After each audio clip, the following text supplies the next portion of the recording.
Great. Well, let's make a start. Thank you, everybody. And just a quick piece of housekeeping. Please keep your cameras and microphones off. We will be recording this session, including the chat. So if you have any issues with that, please bear that in mind. And please do use the chat to ask questions and post comments as we go through. Someone will be keeping an eye on that throughout. Thank you everyone for coming to hear about the Western Power Distribution Data Science Challenges. This is a combined session to look at the wrap up for the first competition and to kick off the second one. So let me just very briefly introduce John Berry, who runs the kind of digital and data area for WPD. Yeah, thanks, Sam. Yeah, as Sam mentioned, I'm the data and digitalization manager in WPD. So yeah, lots of the data work, as you can imagine, sits under me. And yeah, I'm super excited about our continuing data science challenge program that originally came out of some collaborative and innovative work with the guys at ESC. And it's great to see that continue. And you know, what's principally important for my role and WPD and the wider energy sector is, you know, how we access, use and drive value from data, and yeah, this is what will set the industry apart to delivering and supporting others to drive the net zero requirements. And yeah, I'm super excited and thrilled with the level of engagement we've had to this point, and really keen to see it continuing. So thanks for everybody giving up their time and interest to be part of this. Yeah, really wanted to touch on our connected data portal, which is our centralized open data catalog, and some of you have hopefully interacted with that, which now has over 500 data sets that are available, machine readable and API. So yeah, we're getting significant volumes of traffic and interest, and you know, hopefully the data science challenges go a long way to supporting that, because as well as these being really interesting and exciting, what it does mean is not only are we able to provide data, but we're able to turn that into tangible value and benefit, and that's what's really important. So yeah, we're going to cover both the summary and the highlights of the top three from challenge one, and introduce challenge two. And you know, great engagement in challenge one, 16 teams, you know, a huge number of submissions and lots of people meeting and exceeding the benchmark. And yeah, it was also really great to see that there was entrants, and the top three were from the UK, Germany and India. So it's great to get an international flavour to this, and it's not just about doing the right thing for the UK. We're really keen to drive data and value throughout. So yeah, that's all I really wanted to say. Really appreciate everybody's time and commitment, and we'll hopefully keep these interesting and exciting. So thanks everybody. Thanks, John. And just to kind of outline what to expect for today. So we're going to do a quick recap of challenge one and what the goal was. The top three teams are then going to present, and so you can get an insight into how they approached the challenge and what they found. And then we're going to launch the second challenge, which is electric vehicle related. Just for the context, if you are new to these challenges, this is the first and second of three challenges, and the way they're typically structured is 2 weeks of practice and 1 or 2 weeks of evaluation, and the idea is to really get people engaged with WPD data, and to kind of get discussion going, to share insights, to share code, so that as a community in data science and energy, we kind of grow and learn from each other. So let me give you a brief background to challenge one. The context here was monitoring of electricity networks, and in practice it's very expensive to kind of monitor at a really high resolution, store all that data at a really high resolution, and often what we care about for power system modeling are the peaks and the troughs in electricity demand. And so the challenge was, can we work out what the peak and trough of demand was at a minute resolution, given just half hour data? So an example here, you can kind of see the blue line is the minute by minute peaks and troughs usage, and then the orange is the half hourly data that people were given. We provided people with demand data at 2 resolutions, so the historical minute based and then the half hourly data, and then weather data from kind of 6 sites near the substation that we were using. And the scoring, you don't need to kind of care in detail about the technical detail here, but it was root mean square error on combining both the peak and the trough, and then turning that into a skill score by dividing it by a benchmark, where in this case the benchmark was just assume that the half hourly average was both the peak and the trough for that half hour, so a very simple benchmark. And this is the results, and so we kind of have a some really impressive performances. We had about 800 submissions over the course of the whole competition, 16 teams in the final phase, and the vast majority of those beat the simple benchmark. And you can see often by quite a considerable margin. So we're going to go through the different teams, and we're going to start with the 3rd place team and work upwards. So let me just give you a brief introduction. So the Code Green team comprised of 2 data scientists working at Invesco Limited and 3 research scholars in electrical engineering from IIT Bhubaneswar. And so Satru, who's the presenter, is a strategist and a problem solver with data science expertise, experienced in kind of a range of corporate, retail, investment banking, and has been working in analytics for 7 years. So Satru, over to you.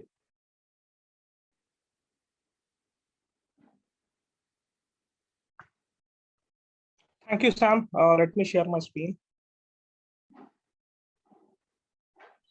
So please let me know once you're able to see my screen.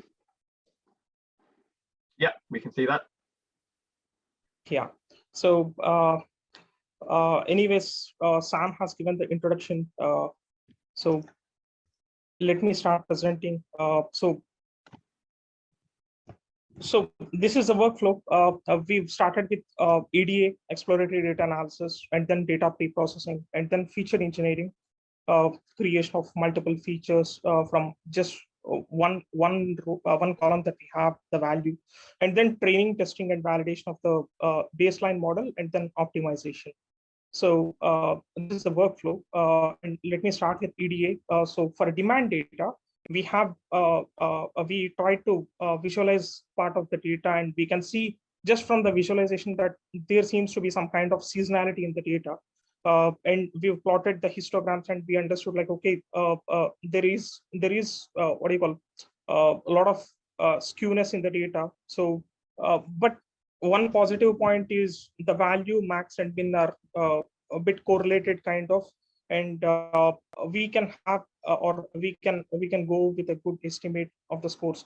So I've just given all the percentiles of distributions for the data, but what we can see is when the data is tending towards the negative side or below 0, it has a huge skewness of what do you call the values kind of. So this is from the demand data. So the next part is about the weather data. So this data, we have 6 columns. So each of the column, if we see on the right side what I've plotted, so the histograms on the left side are looking fine. Only for solar irradiance, we can see most of the values are towards the 0. So it is let us say skewed or skewed on the positive side, we can call it.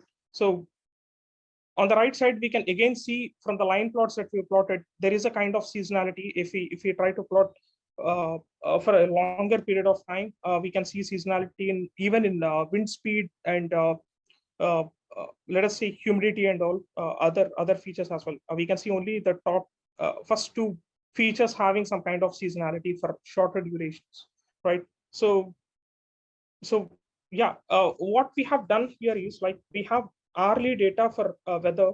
So to get the 30-minute data, what we have done is like we have taken the mean of previous value and the present value to get that 30-minute what do you call value kind of. We can go deeper. Actually, we did not get we did not take enough time to explore that area of taking care of the weather data. We can try to take multiple values mean to get to a central point. For example, you have 2 p.m. data and 3 p.m. data. You can extract, or you can try to extract the 2:30 p.m. data by taking mean of previous and present 3 values kind of. So something like that. Okay. The next part is we've plotted correlation for all the core data that we have, value, max and min, which we are trying to predict, and temperature, solar irradiance, wind speed, pressure, humidity, and all, right? So what are the observations from here? The demand data is highly correlated, as we have seen in multiple graphs.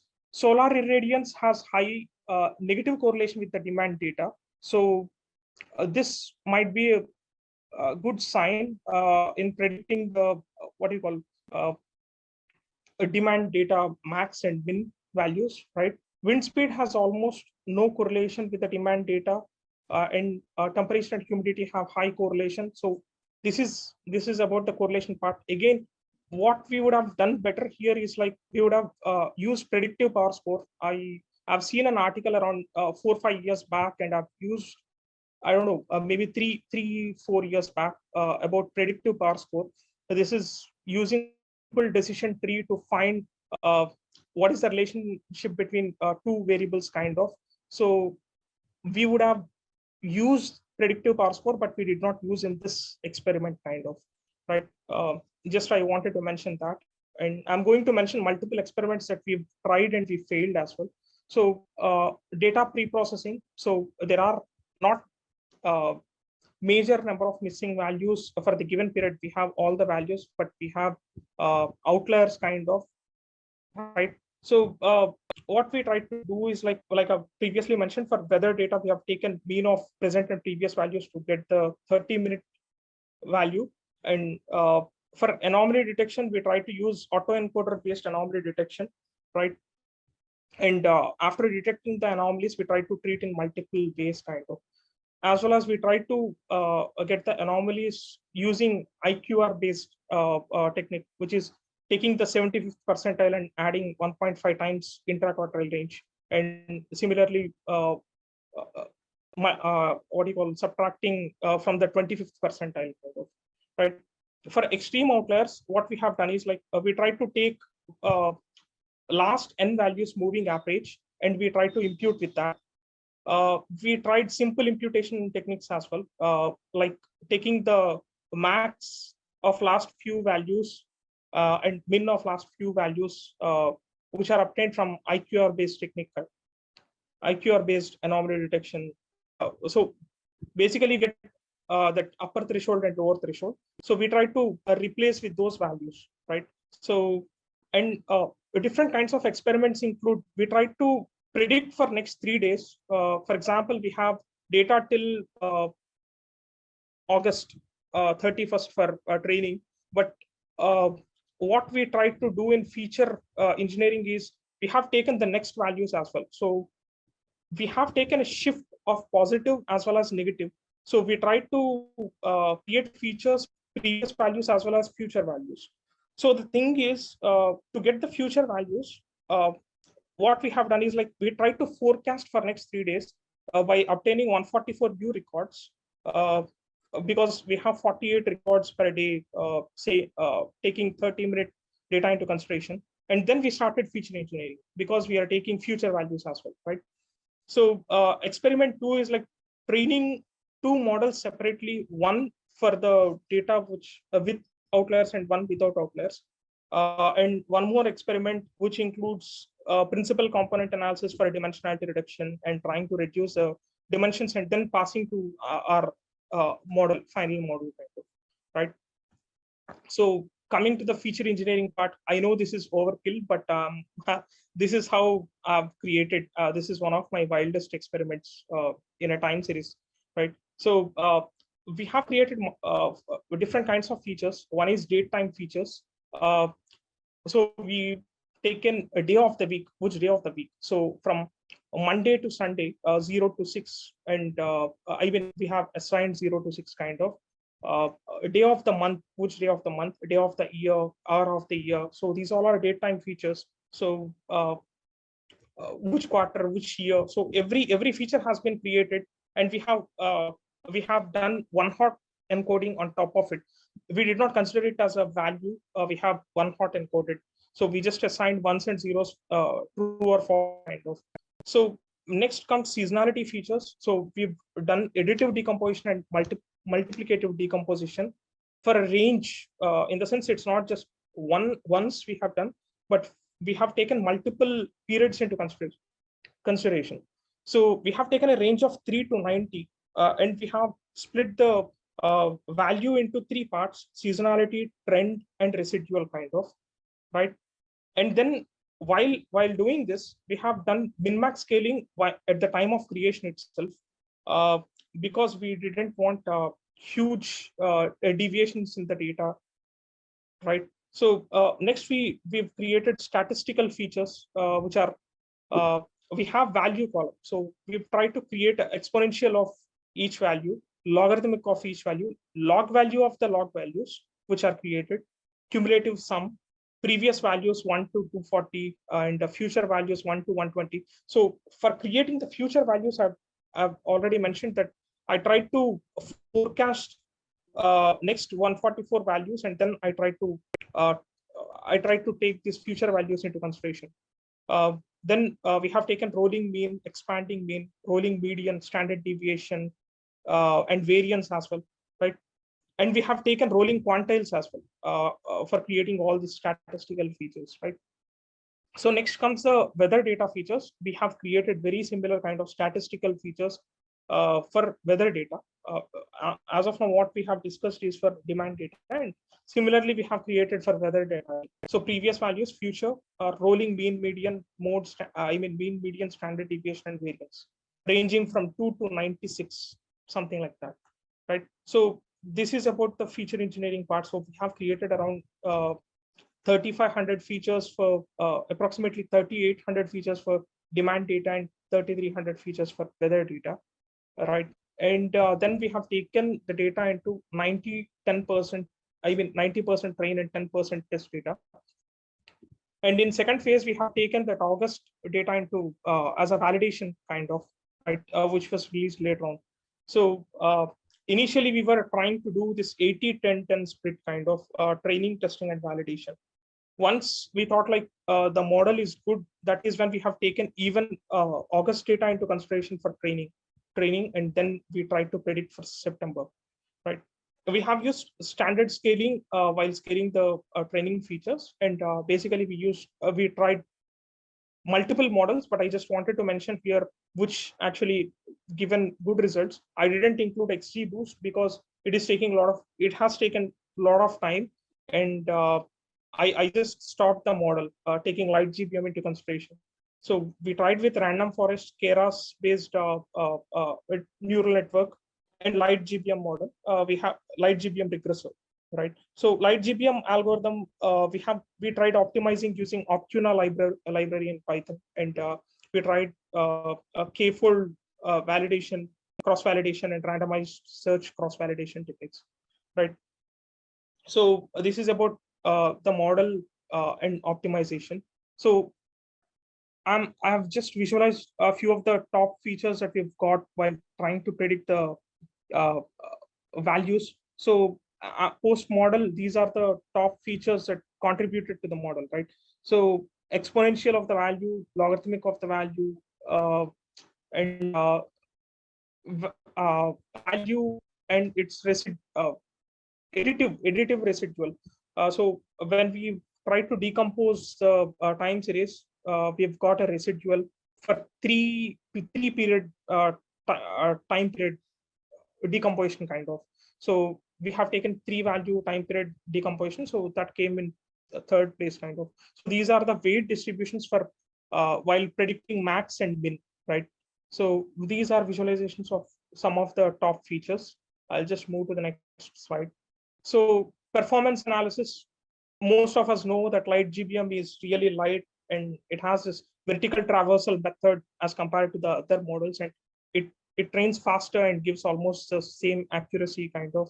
So we've taken light GBM into account. We've got the better performance metric and we finalized the model. So yeah, that's it from my side. So this is how we've built our model. Any questions? Amazing, thanks. Thanks very much, Satru. I guess I'm gonna quickly pick one question because I want to make sure we get through all of the speakers, but did you think about or try combining the 3 main prediction models that you had? We tried combining all the 3 models, not just 3 models. I've created multiple models, but again the score is coming somewhere around 439 or something, which is not beating our best model for some reason. So actually if you see, our last prediction is 3rd of the date is 3rd and we have 7 days more, but because of some reasons we did not I'm in continuous travel, so we did not work on the model. So we've done all 6 submissions very quickly kind of.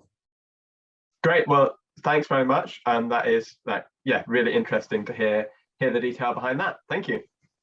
Yeah, thank you. Moving on to the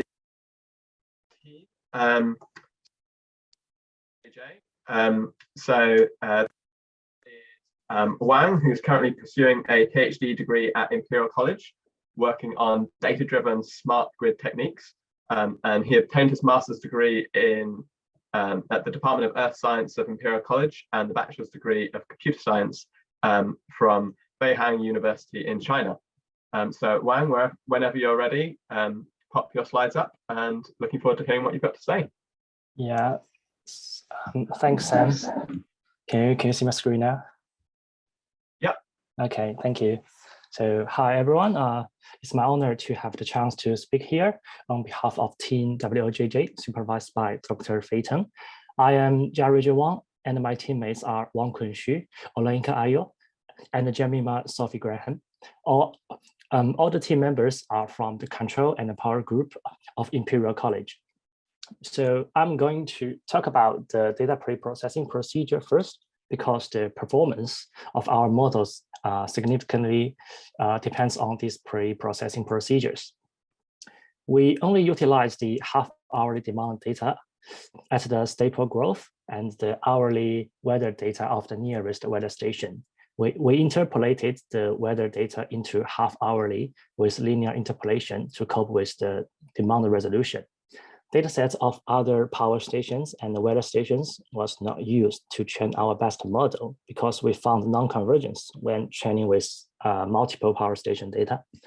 As for the weather data, using all the weather stations cannot significantly boost the performance, so that we only take the nearest one as the input to reduce the computational cost. So for continuous attributes, we apply standardization or min-max normalization to map the value from 0 to 1. This normalization is quite common when using machine learning methods because it will help the model to converge faster. In our RNN experiments, the standardization is better than the min-max normalization. As for the discrete attributes, precisely the date in this dataset, these attributes are crucial to the prediction because we may use them to capture the periodicity of the power demand. One way to encode them is to use the one-hot encoding by setting the valid indices to 1 and keeping the others 0. A shortcoming of this method is that this will significantly enlarge the size of the input when the size of other features is relatively small. Also, the Euclidean distance between every value is the same. For example, the distance between January and other months are all equal to √2, but in fact, January is much closer to December and February. So we used the temporal encoding to solve this problem by mapping these attributes into a circle through min-max normalization first, and then put the sine and the cosine value to the x and the y axis. So to compose the input, we pack a series of continuous data using a sliding window of fixed size. If we want to predict the peak and trough from 6 a.m. to 6:30 with the sliding window size equal to 11 here, the data from 5 hours before to 5 hours after will be used to construct the input. If the sliding window reaches the boundary, we simply repeat the first or last value to guarantee the shape to be fixed. We use this strategy, namely due to the lack of features, and we assume that during the same period, here is from 1 a.m. to 11 a.m., there will be some patterns in common so that we can use this information to help with the prediction. We also tested the Pearson correlation between different features and maximum and minimum demand in the training set. We found that the wind and pressure readings are irrelevant to the demand data, while temperature, solar irradiance, and humidity might be important to the prediction. However, we got very similar results with and without the irrelevant attributes. So in practical, we took all the attributes as input for convenience. Our team ranked second in both stages of the competition, but we used 2 different methods to solve the problem.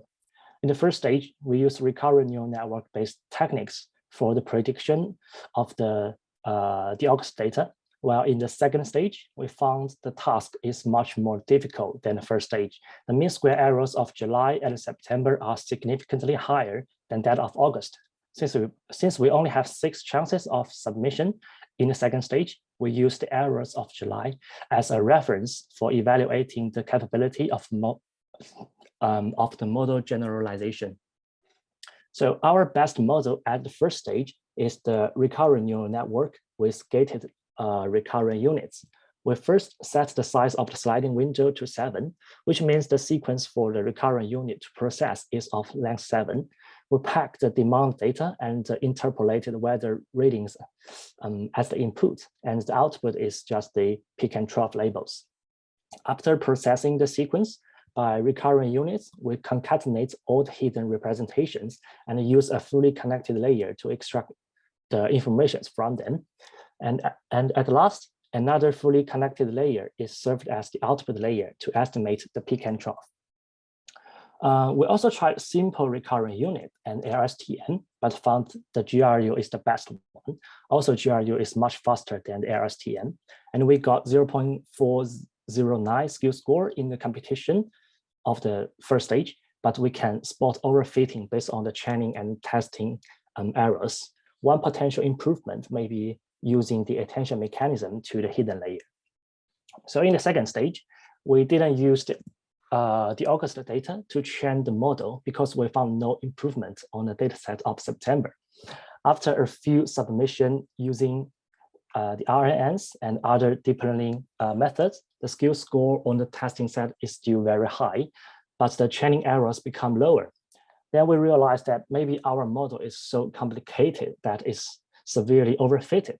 So we turned to more straightforward machine learning methods, and we found the extremely randomized trees suffers less overfitting than the other ensemble methods, such as DXGBoost and random forest.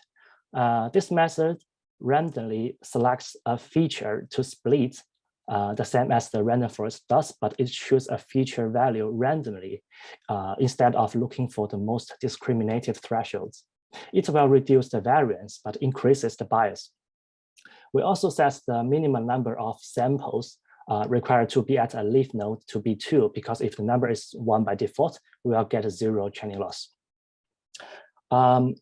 Then we got a lower training loss and a higher validation loss on August than the RNN get, but it performed better on the July dataset and the testing set in September.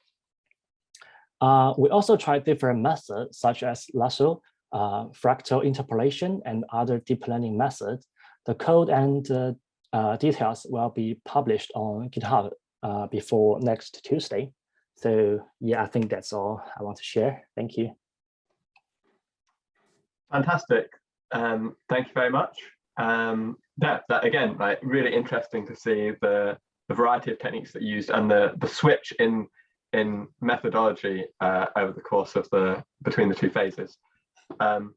We've got one question in the chat, but which is what motivated the size of your sliding window, or how did you decide on that?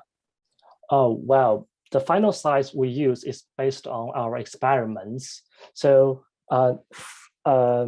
firstly, we want the size to be large, but it takes time to train our RNN because it requires much time to iterate everything. So we just narrow that sliding window size. Yeah, that's it. Okay, so it was a trade-off between like the larger the better, but you need to make it smaller to yes, exactly.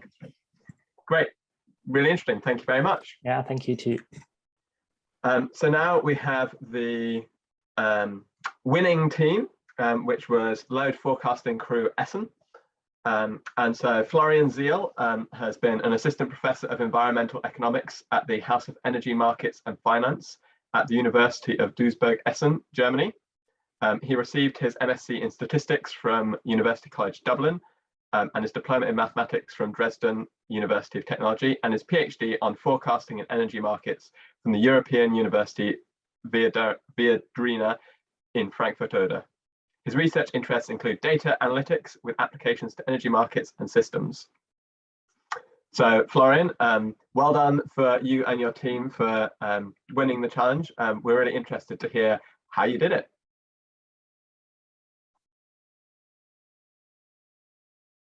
We can see your slides, but can't hear you. Okay, no. Great, thank you. Okay, no, you should be able to hear me. Yes, I can hear you now. But you don't see me. No, if you want, you'd see me as well. Okay, so yes, thanks for the opportunity to present our method here. Of course, this is a teamwork done by myself, by Michal Najewski and Jonathan Berish, both two PhD students of mine. And of course, as common in the team, we distributed the tasks more or less. So my role was more in the area of statistical learning and this kind of techniques in this competition. Michal did the job of what we've seen before as well, doing neural network stuff and so on, using Python and so on. And finally, Jonathan did all this combination method tricks, things that were discussed in the previous talks as well. So, and the important note at this stage is already that the winning method utilizes all three components, and you will notice during the talk which of those parts is more relevant than the other ones, but we will see. Okay, so we have seen the data and the task and so on. Of course, what we want to do is we want to predict the maximum load and the minimum load, given all the load data itself. And we want to predict the September. And for all models that we designed, we took a cross-validation scheme in this sense that we optimized the models such that a kind of proper test score from April to August is minimized. So we took the data from the beginning till April to predict the April, and then from the beginning till the end of April to predict the May, and so on and so forth, so that the score for the 5 months is minimized. So we thought if a model performs well from April to August, it should be also do quite well in September, because this is already the end of summer, which should behave relatively similar to something like May around this. Okay, anyway, so this is the scheme we used. And of course, all the data. What we did not model the load data itself directly, but we removed first the prediction target, so the benchmark, so that we just modeled the difference from the maximum load to the load, and for the minimum, the same thing. So what we wanted to predict is basically the red and the magenta colored line on the top here. And on the top, you see always, and you will see this in the next slides as well, just 1 week in July, just for illustration purpose. And all the data we have as an input is visualized on the bottom as well. And it's quite easy to see that it's not that obvious which one of those have an important impact.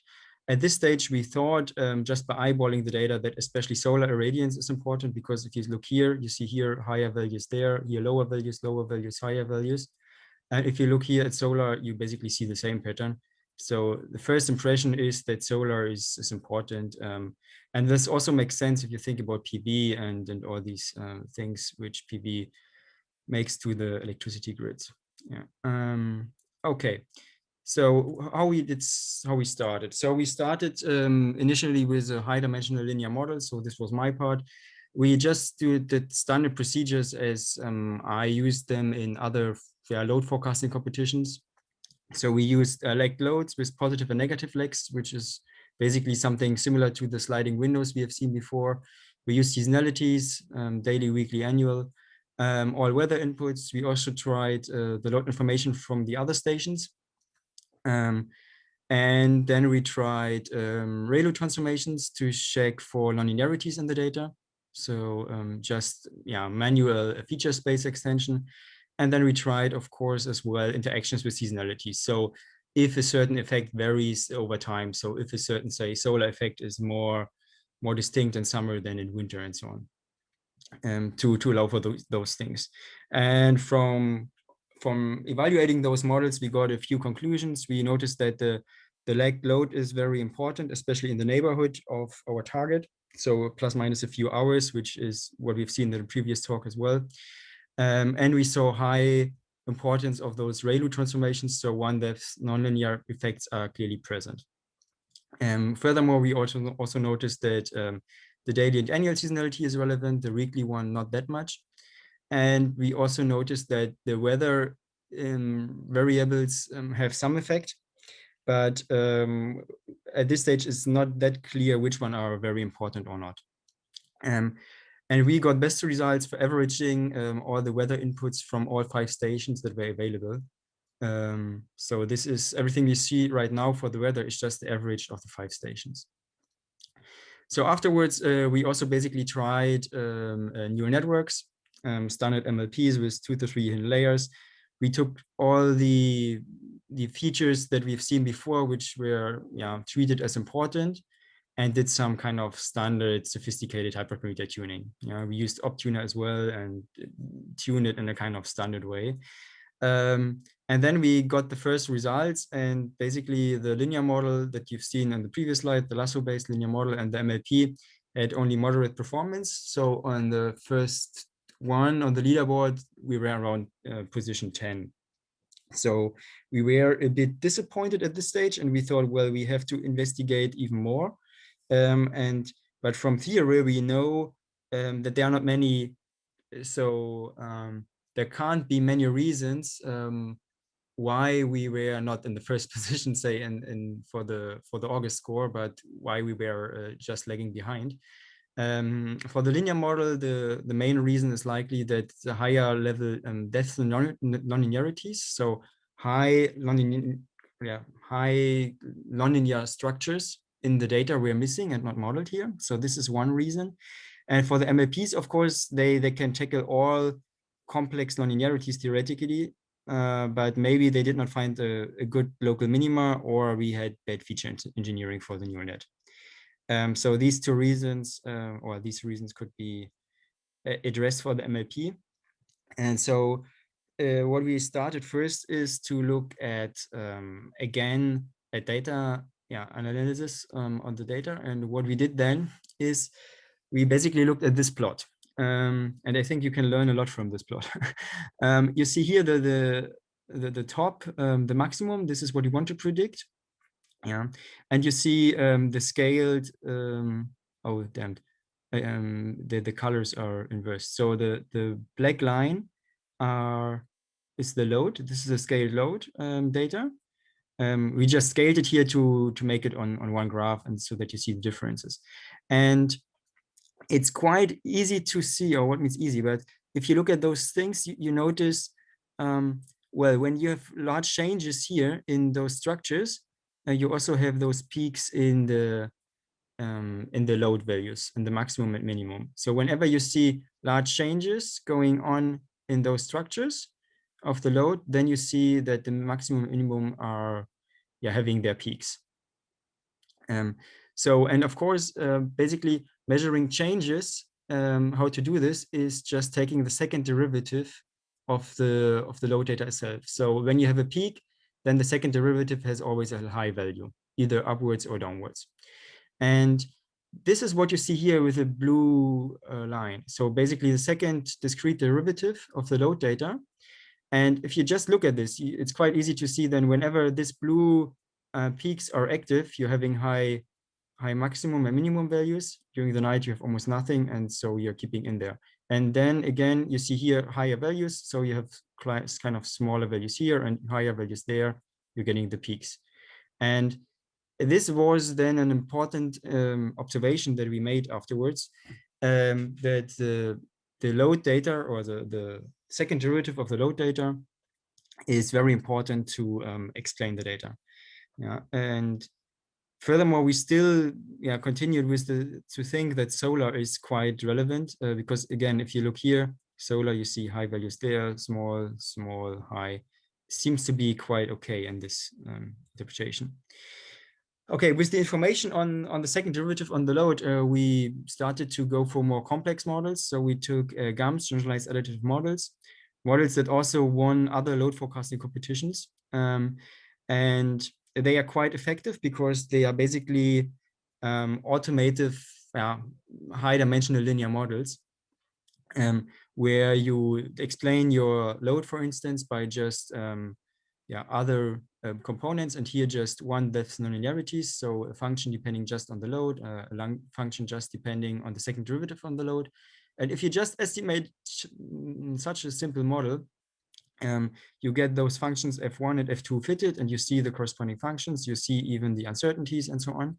And even this simple model has already an R² of 60%, and would have made it in the final leaderboard also on around position 10.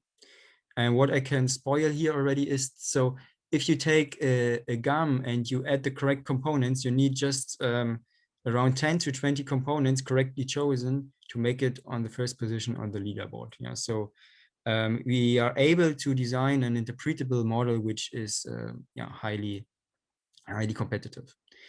But next to the GAMS, we also continued with other neural networks, especially also taking the new input of this second derivative of the load and corresponding legs. And then finally, we also got different models there in the optimization using relatively small neural networks. Essentially, the hidden layers also got just a neuron size of 19 and 20 in the final hyperparameter optimization, which was quite surprising for us at this stage. Okay, so what were the final results? Finally, at the end, we had around 6 models. So we had 2 GAM models, which are all just based on tuning on the Hanan-Quinn criteria. So just no real hyperparameter tuning, just plain statistical theory. Then we have 2 MLPs and 2 LSTMs. And with all of the same inputs, one small one and a big one with concerning the inputs of the features. And then you see the results here. So the first GAM model got a final score of 0.43. And here you see again the other ones on the leaderboard. So we have seen the second and third ones presentations. And even this single GAM model outperformed those ones by at least something, and would have made it on position 1 on the leaderboard. Our best, or the MLP which we submitted, was a large, the large multi-layer perceptron, got a worse score. It would have been on position 5 here, or just behind this position 4. And then what we did is just a naive combination of these ones. Even though this one scored quite bad, the combination made already a score which improved this significantly. And the final submission was just a slightly better combination beyond this naive one. However, the main question was for us is, so especially ex post, was this GAM model just a lucky punch, or was it just just a surprise that we made the first position, or was it is it a consistently well-performing model?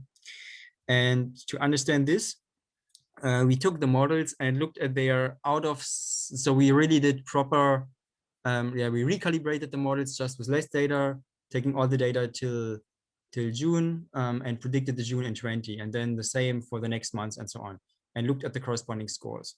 And here in the last column, you see basically the scores for the final, this is the scores for the leaderboard in phase 2.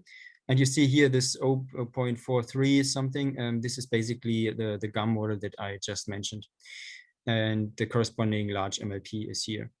And the naive combination scored even better for both of them.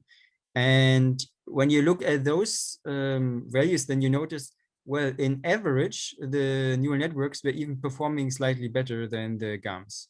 However, the combination outperforms everything quite significantly.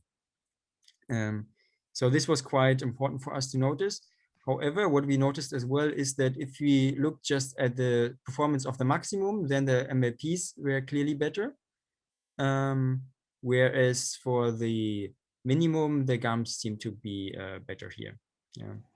However, even right now, after some data analysis, we are not 100% sure why in some months these models really perform quite bad and in other ones so good.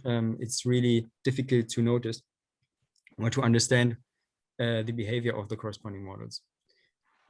But what we learned is that the combination of statistical models and neural network types, or machine learning models, say, is very important because they tend to cover different behaviors. And so this is the main message that I want to give to you here in this stage. Great, thanks, Florian. That's really interesting to see the kind of, in the max and min, different things performing differently, presumably, the way that PV works. Very, very interesting. All right, well, just to make sure that we actually have time to get on to competition 2, we'll kind of, if there are any questions, drop them in the chat, and I'm sure Florian or one of the team would be happy to answer them. But over to you, Steve, to explain what's coming for challenge 2. Thank you very much. Yeah, so let me just take that thing. Can you all see that? I'm in the wrong view. Probably swap it. Is that right? Right. Yep, you can all see that. Great. Okay, so I'm going to be very quick here. I'm just going to go through the second challenge. Just to make note that all these slides will be made available on the LinkedIn page, which will be shared in the comments, and also to anyone who registered. So if there's anything that's I've gone through too quickly, or there's some extra information on there, then just have a look at the slides. So this challenge is all about electric vehicles, and we're really interested in sort of the impact that they make. One of the challenges here is that EVs you don't necessarily know where all the EVs are connected. They come in different sizes, and so this is all about, say, monitoring at the primary substation level and seeing if you can detect sort of the embedded EV demand. There's some specifics here. I won't go into the full details, but you can imagine you've got what we've got here is 15-minute resolution data. We've got it for several days. And what we've done is essentially created a new substation demand by adding on some EV demand from a number of chargers. And we've done that over several days. And so really the aim of this challenge is for you to predict for each day in a test set what is the sort of maximum demand over that is coming from the EVs, the combined EVs for over each day. So you're looking for that 15-minute interval and finding that value for the maximum demand there. A few notes about this. So how we've created these new substation demands. We are sampling from a set of EV data, which I'll talk about in a minute, but the date isn't necessarily the same from the substation. However, they are from the same type of day. So we'll be assigning Mondays to Mondays, etc. And once we've sampled an EV, that EV will remain connected to that substation.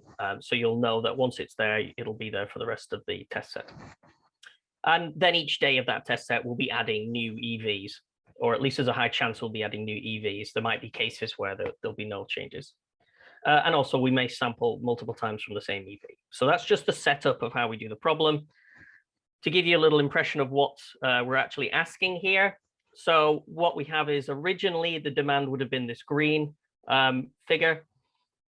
We have the EV demand, the total EV demand on the bottom in blue. And what we do is we essentially create a new substation demand by adding the blue to the green to give you this new substation demand.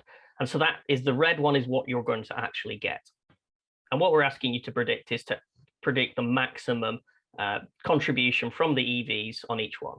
So if you understand from any sort of electrical engineering background here, what we're sort of asking here is for an ADMD of EVs, but you don't need to know that to sort of tackle the challenge.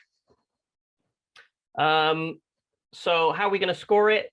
As Sam mentioned in the previous slides earlier, we'll be doing a skills score again. So we'll be taking error measure of your estimates for each day, and we'll be scaling it with the error of a benchmark.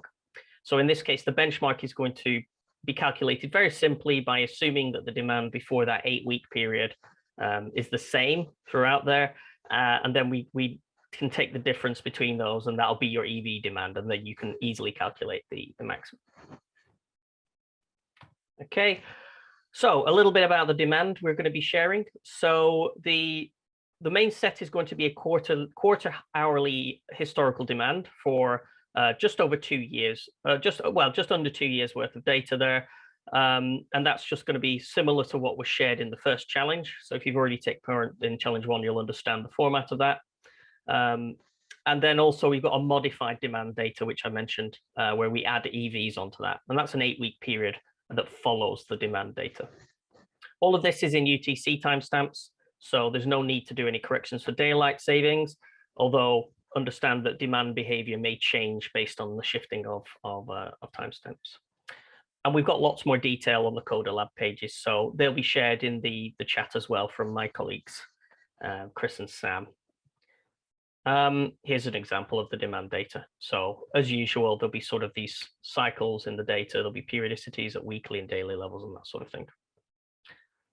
A little bit about the substations. So just like challenge 1, we're going to have 2 phases to the challenge. There's going to be a 2-week practice phase and followed by a 2-week evaluation phase. We've got 3 substations we'll be using for the first phase, and then 3 for the second. So they'll span exactly the same time that I mentioned before. One of the main things is they're going to be positioned at different points, but they're all in the southwest of the UK. And they have different numbers of domestic customers. So profile class 1 and 2, you can read a bit more about that in the Elexon class. But what we've got here is different numbers of the domestic of these 2. So you kind of have an upper bound of how many EV chargers can be added, because we're only considering domestic EVs. If you're interested in a bit more about the substations themselves, you can go onto the network capacity map, and there's a link at the bottom for that. And here's some information from that network capacity map. And this shows, you can also put a map up here, which can show you where these substations are. The EV demand, so we are providing EV demand at a 15-minute resolution. Again, this has been put at UTC timestamp level. There's 2 types of main chargers in this. There's 16 or 32 amps, and they correspond to sort of power outputs of 3.68 and 7.36 kilowatts. The original data actually came from a innovation project called Electric Nation. You're welcome to read up more on that and understand what happened there. One thing to notice is there was a little bit of demand management on those, so that will be incorporated into there. And there's 3 main columns that come from that. And here's an example of some of the data. So as you can see, it's often on and off with the EV chargers. These are sort of 2 of the 7.36 kilowatt chargers, and we have a smaller one here. But notice that you've got some with a slightly smaller demand here because of maybe demand management that was included as part of the trial. As with the first challenge as well, we're providing some weather data. This is again the MERA2 reanalysis data. Now we're providing sort of 9 grid points, as you can sort of see their approximate position here. They're all in UTC as well. And again, there's more information on the website. Here's a little bit more about the variables. I'll not say much more about them, but if you want to learn a bit more about those variables, just go to the MERA2 data policy document here. And here's some examples of that. So you can obviously see the sort of periodicities and behaviors in there. Yeah, and a little bit about the specific. As I've mentioned, there's 2 phases. There's going to be 3 substations in each phase, and you're predicting for an 8-week period. What we're doing that's unique in this second challenge is we're now going to allow open data. So if you have a particular data set that you think might be quite useful or interesting there, but it has to have the right license, then we might be able to incorporate it into the challenge. So another thing about it is it must be public, but you've also got to suggest that before the end of next week. So the end of the first week of the challenge, because we're going to try and make sure that everybody can use that data if it's available. And you can email us with suggestions at the contact details I'll give later. And we're using the CodaLab platform again. I'm not going to go into that, but at the bottom of these slides, when we share them, there's a few instructions about how to use CodaLab, including how to set up a team and how to make submissions. So please check that out if you've not used the CodaLab platform before. Okay, and then the sort of last few things here, we've got some rules and other information. So as usual, we're going to allow teams, but you've got a limit to 5. Through the practice phase, anybody can submit, but we ask again for the evaluation phase that only one nominated person from each team submits. And we're also allowing only 6 submissions in the evaluation phase to ensure that there's no sort of overtraining by trial and error there. We've got some prizes again. We'll be offering the top team 500 quid as part of winning the challenge. But we'll also we're asking all the winners if they would invited to contribute to our final project report for the series. And then the top 3 teams as well will all receive certificates and invited to a session like this to present their results. Uniquely in this, we're also now looking at a couple of extra things, so separate prizes. If you've done something which is quite interesting in terms of the visuals, or you've sort of found some interesting aspects